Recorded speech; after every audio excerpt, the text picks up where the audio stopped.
Despite widespread opposition, PAGCOR Chair Andrea Domingo continues to push for the reopening of POGOs, or the Philippine Offshore Gaming Operations.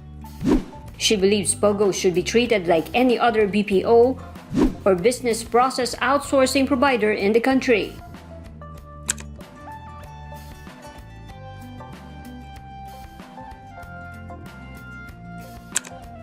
Domingo expects POGO operators to contribute as much as 650 million a month. This could contribute to the government's fund against COVID-19.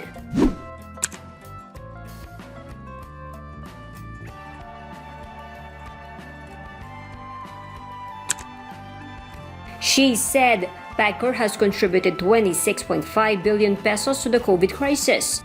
But this is not enough to finance the 5,000 to 8,000 pesos social amelioration fund per family during the 2-month lockdown.